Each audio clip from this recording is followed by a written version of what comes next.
இப்போ வந்து நீங்கள் என்ன பண்ணுறீங்க, உங்களுக்கு ஒரு தேவை இருக்குது. ஏதோ படிக்கணும் அல்லது யாருக்காவது பிரதருக்கோ சிஸ்டருக்கோ யாருக்கோ மேரேஜ். அப்போ வந்து அந்த மணி தேவை. அப்போ நீங்கள் என்ன பண்ணுறீங்க, நான் ரூ. 1,00,000க்கு வாங்கினேன்.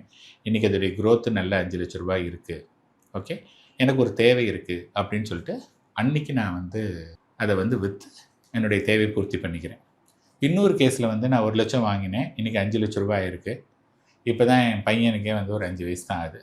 அவன் படிக்கிறதுக்கு இன்னும் 13 வருஷம் இருக்குது ஹையர் ஸ்டடீஸ்க்கு. அப்போ நம்ம என்ன பண்ணலாம், 1,00,000 5,00,000 நல்லா இருக்காப்பா, இதை நான் வந்து I allocate this to my சன்னுடைய எஜுகேஷன் அப்படிங்கும்போது இந்த ரூ. 5,00,000 இன்னும் 13 வருஷத்தில் அது வந்து பார்த்திங்கன்னா ஒரு 20-25 லட்ச ரூபாய்க்கு மேலே ஈஸியாக வந்துடும். அப்போ எனக்கு வந்து தேவை வந்து ஒரு 25 லட்ச ரூபா வேணும். அப்போ நான் வந்து அதை எடுத்துக்கிறேன். இந்த இடத்துல வந்து பார்த்திங்கன்னா டயத்தை நீங்கள் தான் வந்து டிசைட் பண்ணுறீங்க. ஏன்னா உங்களுடைய தேவை இல்லை அப்படிங்கிற மாதிரி வருது. இதில் வந்து என்ன சேலஞ்ச் அப்படின்னதுன்னா, ரிட்டர்ன் வந்து கேரண்டி கிடையாது. ஃபார் எக்ஸாம்பிள் இதே 1,00,000 போட்டு 5,00,000 ரூபாய் இருக்குது.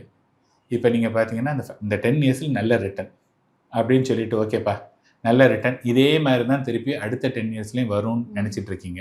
இப்போ திருப்பி ஒரு கோவிடோ ஏதோ ஒன்று வருது. ஈவன் இந்த 5 lakhs can come to 4 lakhs 3 lakhs. அப்போ நீங்கள் என்ன ஃபீல் பண்ணுவீங்க, ஐயோ அன்றைக்கே விற்றுந்துருக்கலாமே இன்றைக்கி விற்கலையே அப்படின்னு சொல்லிட்டு. பட் எகெயின் திருப்பி அது போகும். அதுக்கு கொஞ்சம் நம்ம வந்து வெயிட் பண்ணணும்.